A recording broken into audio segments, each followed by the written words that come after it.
Bonjour à tous et bienvenue dans ce nouvel épisode de podcast et aujourd'hui, on va parler un petit peu plus contenu et organisation, vous l'avez vu dans le titre.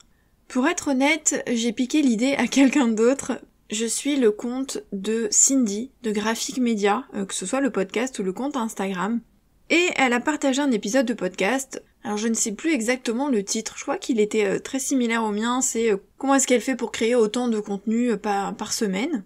Et en fait, quand j'ai vu le titre de l'épisode de podcast, puisque j'ai les notifications sur mon téléphone, je me suis dit, ah bon sang, ça c'est un épisode que je pourrais faire, avant même de l'avoir écouté, juste le titre, parce que justement c'est une remarque qui revient de temps en temps de la part d'auteurs, donc d'écrivains qui suivent les différents médias, les différentes sources de rêves d'auteurs, et je me suis dit que ça pourrait être intéressant, non pas pour dire, oh moi je crée tout ça par semaine, etc. C'était plus pour parler de mon organisation, et de la façon dont je m'y prends pour créer mon contenu, en sachant évidemment que les auteurs qui créent du contenu pour leurs lecteurs uniquement n'auront peut-être pas besoin d'une si grosse organisation et d'autant de contenu, forcément. Moi j'ai plusieurs casquettes, dont ma casquette autrice d'un côté, donc pour mes lecteurs et mes lectrices, et la casquette rêve d'auteur qui, je vous le rappelle, occupe bien 80% de mon temps, peut-être même 85% de mon temps. Il y a des semaines où ça occupe quasiment 100% de mon temps. C'est vraiment un très très gros morceau, rêve d'auteur. Je vais pas y revenir, j'en ai déjà parlé, d'ailleurs j'en ai aussi parlé dans la newsletter du 11 décembre. Pour rappel, j'envoie une newsletter par jour du 1er au 24 décembre. Si vous vous inscrivez maintenant, il n'y a pas de souci, vous pourrez avoir accès à toutes les newsletters que j'ai envoyées au cours du mois, donc vous pourrez rattraper votre retard. Bref, comme c'est un sujet qui me plaît, tout ce qui est organisation et productivité, d'ailleurs au début j'ai essayé de partager pas mal de contenu à ce sujet, je me suis rendu compte que ça plaisait pas beaucoup, ça intéressait pas énormément, du coup j'ai ralenti, j'ai partagé beaucoup moins d'informations sur ce point, mais pourtant c'est quelque chose d'incroyablement utile. Tout comme le mindset, donc l'état d'esprit, la productivité, l'organisation, ce sont des points importants. Et quand on débute, on a tendance à chercher plutôt des conseils d'écriture, voire d'auto-édition pour savoir comment s'y prendre, mais surtout d'écriture, en oubliant tout le reste, ce qui est normal, quand on commence, on peut pas tout faire, on peut pas s'intéresser à tous les thèmes, tous les sujets, et on n'a pas conscience que ces informations-là vont être très importantes. On en a conscience plus tard. Moi, quand j'ai débuté, c'est la même chose, l'organisation, la productivité, etc., je regardais pas de conseils à ce sujet, j'en avais pas spécialement besoin, et j'ai commencé à m'y intéresser quand j'ai développé mon activité. J'ai eu de plus en plus d'activités différentes, de casquettes différentes, et donc il a fallu que je m'organise correctement, ce qui fait que j'ai testé des choses, j'ai avancé pas à pas, j'ai testé différentes organisations, qui ont changé au fil du temps, qui ont changé au fil de mes activités, qui ont changé au fil des années, et en même temps j'ai regardé des conseils, des astuces, des choses de ce genre, notamment de la part d'entrepreneurs, puisque c'est pas les auteurs qui en parlent, ce sont les entrepreneurs, et j'ai trouvé ça vraiment très utile. Pareil pour le mindset, mais ça, le mindset, vous savez que moi je suis convaincue que c'est super important depuis pas mal d'années maintenant. C'est aussi un élément qu'on oublie, et pourtant c'est la base. Le mental, l'état d'esprit, c'est la base, mais c'est même la base de la vie de tous les jours, en dehors de notre carrière professionnelle, de notre vie personnelle, c'est tout aussi important que le reste. Bref, aujourd'hui on va donc parler un petit peu organisation, mais de manière concrète puisque je vais vous parler de mon organisation. En gros, je vais pas entrer dans les détails de chaque chose que je fais. C'est vraiment pour vous donner un aperçu de la façon dont je m'organise. Et avant de vous expliquer comment je m'organise, je vais déjà vous parler du contenu que je propose, puisque peut-être que vous me découvrez à l'instant, bienvenue. Peut-être que vous n'êtes pas là depuis très longtemps, ou peut-être que vous êtes là depuis un moment, mais que vous ne savez plus trop ce que je propose, parce que oui, je fais beaucoup de choses. Donc on va faire un petit récap, je vous rassure, ça va être très rapide. Donc en gros, le contenu que je partage. Déjà, il y a évidemment le podcast. Donc le podcast, c'est un épisode sûr par semaine. De temps en temps, vous l'avez vu, il y a eu des épisodes par exemple en bref, etc. le jeudi, mais ça ce sont des épisodes très courts et en plus c'était des épisodes que j'ai récupérés de la chaîne YouTube et que j'ai transformés en format audio pour pouvoir les basculer sur le podcast puisqu'ils n'étaient pas du tout présents sur le podcast et je me suis dit que ça pouvait être intéressant d'avoir des petits rappels avec ces épisodes en bref. Mais pour le podcast, c'est donc un épisode sûr par semaine. Ensuite, il y a évidemment la newsletter. Donc la newsletter, elle part tous les lundis. Donc pareil, il y a au moins une newsletter de rêve d'auteur par semaine. Il y a plein de moments où il y en a eu 2, c'est-à-dire qu'il m'est arrivé aussi d'en publier le jeudi, c'est pas tout le temps, mais ça a été quand même assez fréquent sur cette fin d'année. Et j'ai aussi une newsletter par semaine avec ma casquette auteur, donc une newsletter qui est destinée à mes lecteurs et lectrices et qui est envoyée chaque vendredi. Ensuite, il y a les articles. Alors, les articles, là, c'est très fluctuant. Au début, il me semble que je partageais un article par semaine sur Rêve d'auteur. Ensuite, je suis descendue à 2 par mois, et maintenant c'est environ 1 par mois. Je ne me fixe plus d'objectifs très précis pour les articles. J'avais essayé de me dire, tu en fais absolument 1 par mois ou 2 par mois, mais à chaque fois je repousse, je reporte, parce qu'honnêtement, le format article, c'est vraiment pas ce qui me plaît le plus. Je préfère largement préparer un épisode de podcast ou une newsletter. Du coup, c'est environ 1 par mois, parfois un peu plus, parfois un peu moins, ça dépend. J'essaye quand même d'être assez régulière pour pas que le site soit à l'abandon, mais c'est vrai que c'est pas l'activité dans laquelle je vais investir du temps. Même chose pour mon site auteur, donc celui destiné à mes lecteurs et mes lectrices. Là, c'est encore plus fluctuant parce que vraiment les articles sont beaucoup plus rares. Simplement parce que sur Rêve d'auteur, je peux partager des conseils, des astuces, des conseils pratiques. Mais sur mon site internet d'auteur, je vois pas trop l'intérêt de partager absolument un article par semaine, 2 articles par mois ou un article par mois. J'écris vraiment quand j'ai une actualité, quand il se passe quelque chose, quand je sors un nouveau roman, voilà. Je partage des informations, mais les informations utiles sont envoyées directement via la newsletter, et pour le reste, c'est sur Instagram, donc du coup, les articles, c'est vraiment secondaire. Et donc ensuite, il y a évidemment les comptes Instagram, donc j'en ai 2 actuellement. Mon compte auteur, mon compte Rêve d'auteur, vous l'avez compris. Sur Rêve d'auteur, c'est 6 posts par semaine. En général, je saute le jeudi, donc le jeudi, je ne publie pas. Et pour ça, pour Rêve d'auteur, je suis vraiment très régulière, donc 6 posts par semaine. Pour l'année prochaine, j'envisage de réduire un petit peu. Le fait est que je suis toujours un petit peu bloquée par le fait de faire une alternance, puisque je fais une alternance entre un fond blanc et un fond coloré à chaque fois. Du coup, c'est plus pratique pour moi d'avoir un nombre pair de posts par semaine, donc là c'est 6. Il faudrait que je descende peut-être à 4, ce qui n'est pas forcément pratique. Donc je verrai l'année prochaine, mais il est possible que je réduise un tout petit peu pour me dégager du temps pour autre chose. Sur mon compte auteur, là ça dépend. Il m'est arrivé de partager 6 posts par semaine.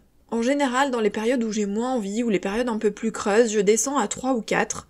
Ça augmente pendant les périodes de promotion, c'est-à-dire quand je vais sortir un roman ou quand je sors un roman, mais c'est vrai que le reste de l'année, je n'hésite pas à réduire. Je publie vraiment toutes les semaines, mais je réduis le nombre de posts, simplement parce que j'ai pas envie de partager du contenu vide, sans intérêt, juste pour boucher les trous et pour avoir mon nombre de publications. Donc pendant l'année, il arrive que sur mon compte auteur, il y ait moins de publications par semaine. Par contre, je suis plus présente en story sur mon compte auteur, par exemple que sur Rêve d'auteur, mais j'essaye quand même de partager des stories sur les 2 comptes. Je ne parle pas des autres réseaux sociaux, donc Facebook, Twitter, etc., parce que je programme les publications en même temps, et que la plupart du contenu que je partage sur Instagram est aussi envoyé sur les autres plateformes, pas sur toutes et pas tout le temps, ça dépend du contenu. Ensuite, évidemment, je vais pas trop en parler, mais il y a les formations, quand je crée de nouvelles formations, ça prend forcément plusieurs semaines, voire plusieurs mois.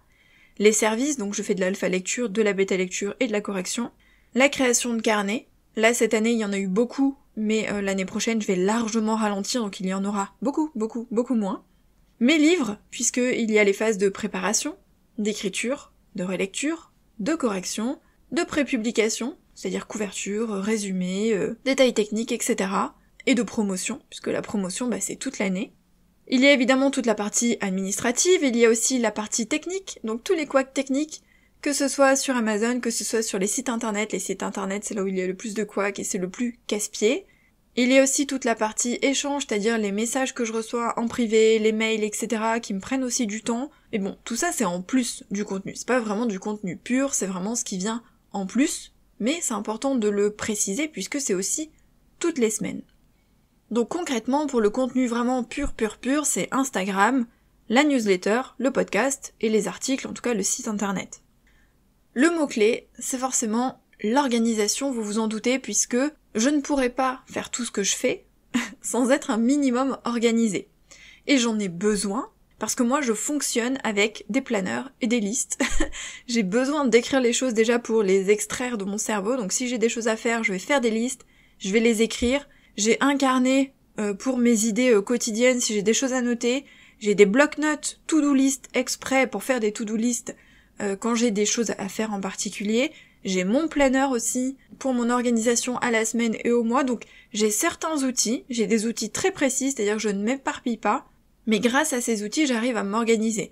Et ces outils, je les ai pas trouvés dès le début, c'est-à-dire qu'ils sont venus progressivement, j'ai testé des choses au fil des années, et j'ai testé des choses aussi au fil de mes activités, puisqu'au début je faisais beaucoup moins de choses, et que forcément il y a de plus en plus d'activités qui sont arrivées dans mon quotidien, et j'ai donc dû m'organiser différemment, jusqu'à trouver des organisations qui me conviennent, et donc des outils aussi qui me conviennent. La première chose que je fais, c'est un planning au mois. J'ai besoin d'avoir une vision globale du mois qui va arriver. C'est-à-dire que par exemple là, il y a le mois de janvier qui va arriver, donc durant les 2 dernières semaines, on va dire de décembre, je me cale 1 ou 2 créneaux pour planifier le mois qui va arriver. Donc là, fin décembre, je vais me caler 1 ou 2 créneaux pour planifier janvier. Donc vous savez peut-être si vous me suivez sur les réseaux, moi j'utilise le planner Golden Coil.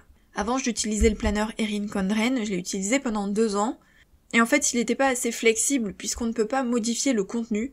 Et comme j'avais de plus en plus d'activités et que j'ai vraiment eu besoin d'un planner adapté à mon activité, j'ai basculé chez Golden Coil, qui est plus cher, je vous l'accorde, c'est un sacré budget, mais mon planner c'est ma bible. Sans mon planner je suis totalement perdue, j'en ai vraiment besoin, donc c'est un outil utile, donc j'investis, et j'ai pu organiser les pages en fonction de ce que je souhaitais, c'est-à-dire qu'on choisit vraiment tout le contenu de son planner, il y a beaucoup de choix sur le site, et ça me permet d'avoir une organisation qui me convient. Donc dans mon planner, j'ai 2 pages importantes, la page avec un tableau mensuel, c'est-à-dire qu'il y a une double page où il y a tous les jours du mois, donc ce sont des cases que je peux remplir. La double page suivante, c'est une page d'objectifs, donc là aussi j'ai des cases, rêve d'auteur, professionnel, personnel, auteur, et je note par exemple si je publie un roman ce mois-là, si je dois réécrire quelque chose, si je dois lancer une formation, voilà. J'écris en fait, en gros, pendant le mois, quels sont les objectifs principaux, ceux que je ne dois pas oublier. Je résume évidemment, pour pas être trop longue. Et ensuite, il y a une autre double page, et là c'est pour les réseaux sociaux. Je vais y revenir. Donc dans mon tableau mensuel, je note tout le contenu, c'est-à-dire newsletter, articles, podcast. J'ai des jours fixes pour chaque contenu, le lundi c'est la newsletter, le mardi c'est le podcast, etc. J'ai également des couleurs, donc j'ai des couleurs différentes en fonction de chaque contenu pour vraiment, en un coup d'œil, savoir de quoi je parle, et donc je remplis à l'avance mon tableau mensuel. Ce qui ne veut pas dire que pendant le mois je ne vais rien changer et jamais modifier. Il n'est pas forcément fixe et définitif. Des fois il y a un sujet que j'ai pas forcément envie d'aborder, je vais décider de changer, ou alors il s'est passé quelque chose dans le mois, et je vais avoir envie de parler de ça plutôt, donc je vais modifier. Mais en tout cas, j'ai une vision globale de mon mois, je sais où je vais, c'est beaucoup plus pratique pour moi. Et ensuite pour le planning réseaux sociaux, donc là c'est pareil, c'est-à-dire que j'ai une page pour rêve d'auteur, une page pour mon compte auteur. Je note tous les jours du mois, et ensuite à côté je note des idées. Alors pour rêve d'auteur en général, je le remplis quasiment intégralement, puisque ça reprend déjà par exemple les épisodes de podcast ou les articles, etc. Et ensuite je rajoute du contenu, donc avec des conseils, des idées. Parfois il m'arrive de me laisser quelques jours de libre pour me laisser une marge de manœuvre, pour pouvoir rajouter des choses au dernier moment. Parfois il est complet, ça dépend des mois. Par contre pour les réseaux sociaux de mon compte auteur, là je suis beaucoup plus flexible. Je note les choses importantes. S'il y a des points dont je voulais absolument parler pendant le mois, je les note. S'il y a une sortie, s'il y a de la promotion, s'il y a des dates anniversaires, s'il y a des journées mondiales, voilà. Ça je les note à l'avance pour avoir les jours fixes. Et ensuite je me laisse plein de cases libres, ça me permet de parler de ce dont j'ai envie pendant le mois. Donc je note les choses vraiment que je veux partager absolument pendant le mois, et ensuite je me laisse des cases libres pour être plus flexible et pour pouvoir parler de ce dont j'ai envie. Deuxième étape, c'est le planning à la semaine. Donc ça c'est ma vision globale du mois, pour les réseaux sociaux et pour le contenu. Et ensuite je m'organise par semaine. Moi je ne m'organise pas du tout par jour, je déteste ça. C'est-à-dire que si vous me dites aujourd'hui tu dois faire ça, ça et ça, alors là, moi ça ne marche pas du tout, je vais y aller à reculons et je ne vais pas du tout avoir envie de faire ces tâches-là, parce qu'elles sont imposées tel jour. Donc je m'organise à la semaine. Ça me laisse beaucoup plus de souplesse et de flexibilité, et dans ma semaine ça me permet de m'adapter à moi aussi, à mon énergie, à ma motivation, à mes envies. Peut-être qu'aujourd'hui je vais avoir envie d'enregistrer l'épisode de podcast, et peut-être que mercredi j'aurai pas du tout envie de m'occuper du podcast. Peut-être que le lundi je vais avoir envie d'écrire les newsletters, et que le mercredi je vais avoir envie de travailler sur une formation. Voilà. Ma double page pour la semaine, il y a une page rêve d'auteur, une page auteur. C'est la même chose, je me note tout ce que je dois faire dans la semaine, donc c'est sous forme de to-do list. Par exemple, enregistrer tel épisode de podcast, monter tel épisode de podcast, écrire tel newsletter. Donc je me note tout.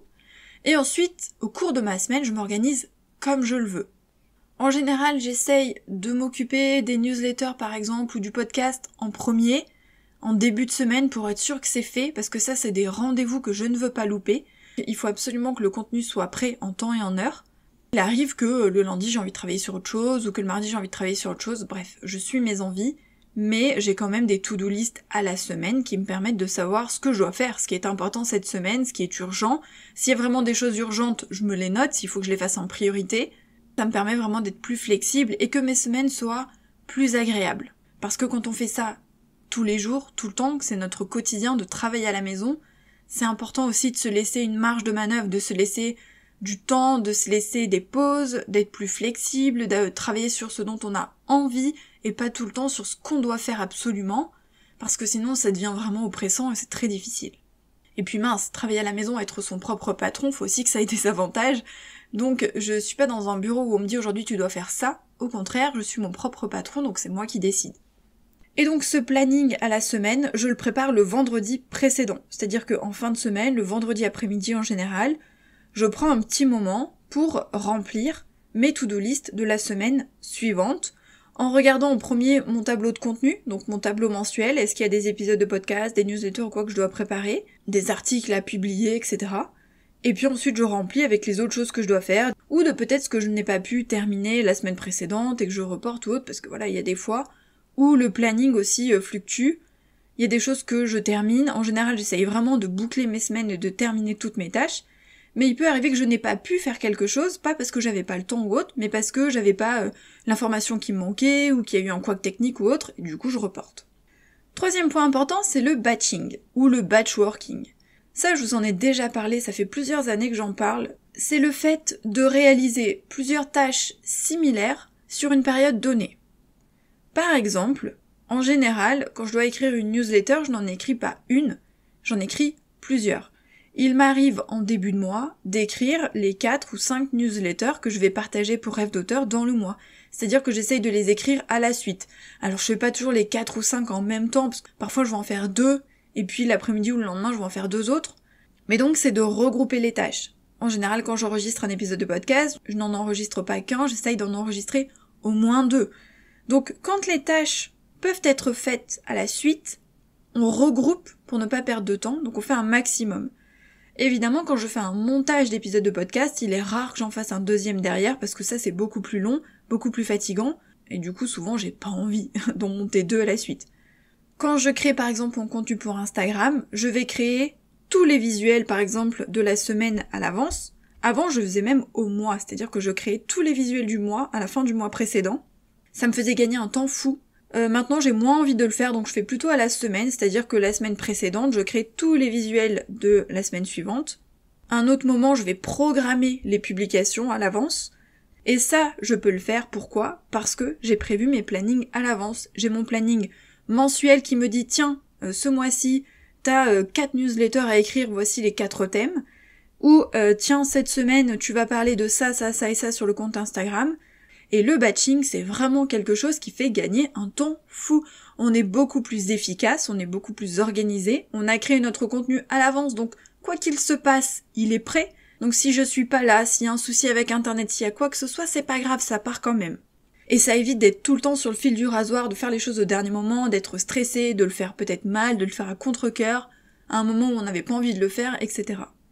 Quatrième point, donc c'est la programmation. Bon je viens déjà un petit peu d'en parler, mais c'est super important aussi, c'est-à-dire programmer à l'avance. Justement pour pas faire au dernier moment. Programmer ses posts de réseaux sociaux à l'avance, pas forcément un mois à l'avance, moi je le fais du coup la semaine précédente. Parfois il m'arrive de le faire au cours de la semaine, si par exemple j'avais laissé des trous vides, des cases vides et puis je savais pas trop de quoi parler, l'idée me vient parfois en début de semaine, je programme pour dans la semaine, ça m'arrive aussi.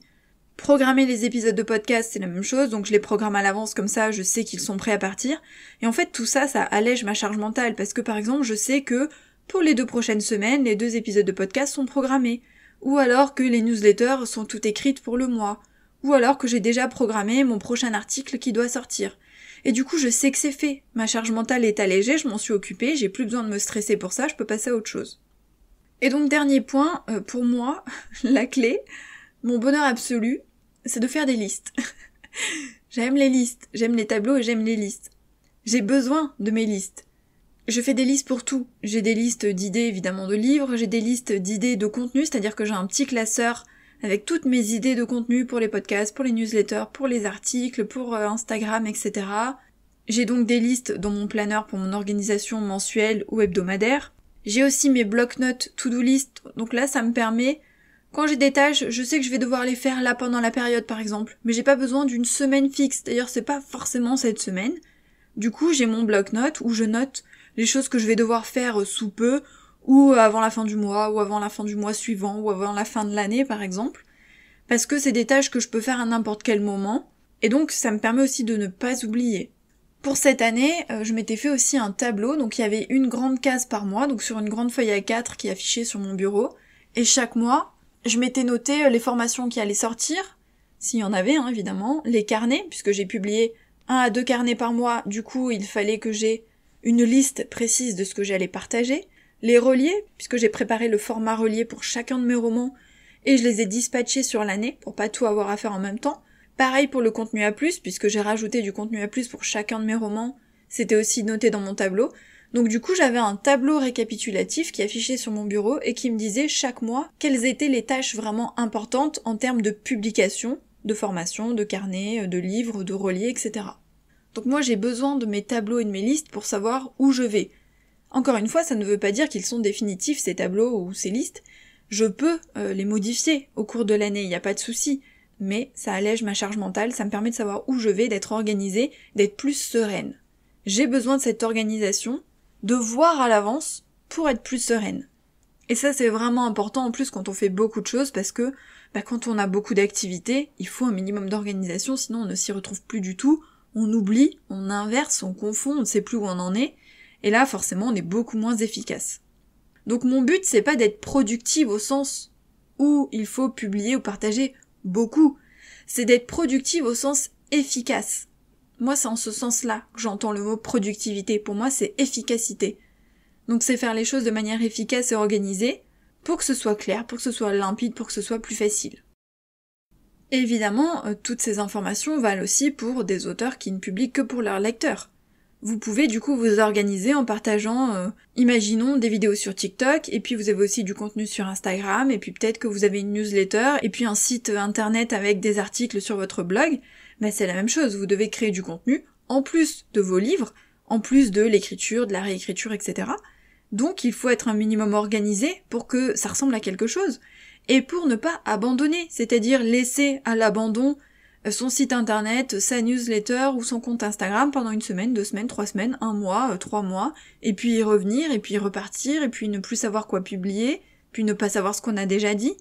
Avoir une organisation et voir à l'avance, à la semaine ou au mois, ça permet d'y voir beaucoup plus clair.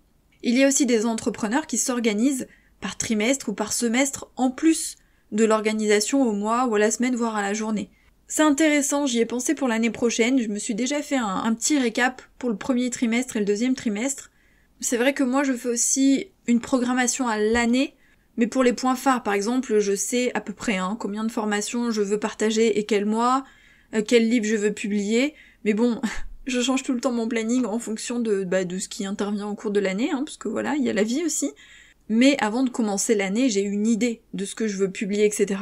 C'est vrai qu'il y a des auteurs qui arrivent à avoir un planning fixe, c'est-à-dire se dire en février je publie tel livre, en avril je publie tel livre, en août je publie tel livre, et donc faut que je l'écrive tel mois, faut que je le réécrive.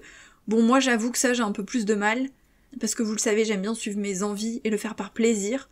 Sinon ça devient vraiment oppressant quand c'est notre activité principale, en sachant que j'ai rêve d'auteur à côté, faut pas l'oublier.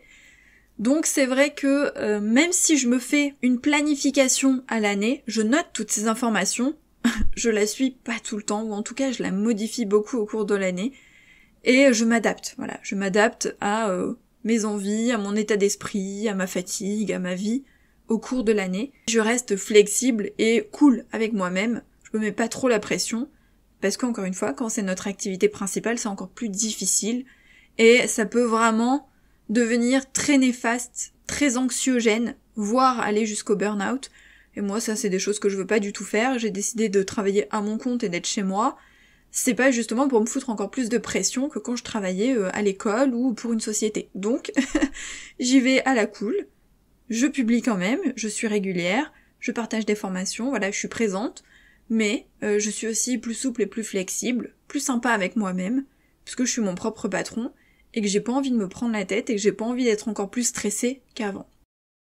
Voilà, j'espère que cet épisode vous aura quand même intéressé, même si vous ne vous adressez qu'à vos lecteurs et que vous n'avez pas de contenu pour les auteurs. Puisque comme je vous l'ai dit, de toute manière, du contenu on en crée forcément pour faire sa promotion, pour faire parler de ses livres. Donc vous êtes aussi un petit peu concerné, peut-être dans une moindre mesure parce que vous avez moins de contenu, mais ça peut vous donner des idées. En tout cas, l'important c'est de trouver son organisation, celle qui nous convient. Moi j'ai trouvé la mienne, elle me convient parfaitement, ça fait plusieurs années que je l'ai, même s'il y a des petites choses qui ont été modifiées au fil du temps. Mais c'est mon organisation, elle me convient à moi en fonction de ma personnalité, de mes activités. Il faut trouver la vôtre, et elle peut changer au fil des années, je le rappelle, mais vous pouvez tester des choses. Ne vous obligez pas à être dans un carcan, dans l'organisation de quelqu'un d'autre. C'est comme mettre les baskets de quelqu'un d'autre et des baskets qui ne sont pas à votre taille. Forcément, vous allez avoir mal aux pieds ou alors vous allez nager dedans.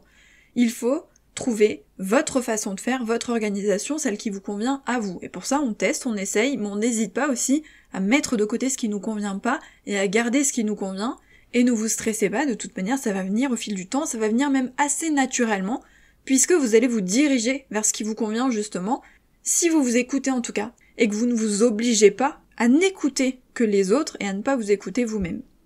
N'oubliez pas de vous abonner à la newsletter si vous voulez toujours plus de contenu utile et intéressant. Et d'ailleurs, je vous précise que le 24 décembre, donc pour la dernière newsletter du calendrier de l'Avent, il y aura un cadeau, donc un e-book gratuit super utile que je vais moi-même utiliser et qui est un petit peu en lien avec tout ce que je viens de dire aujourd'hui. Donc n'hésitez pas à vous abonner pour pouvoir accéder à l'e-book gratuit et puis pour pouvoir accéder évidemment à toutes les newsletters que j'ai déjà envoyées. Puis nous on se retrouve la semaine prochaine pour un nouvel épisode de podcast. Bye!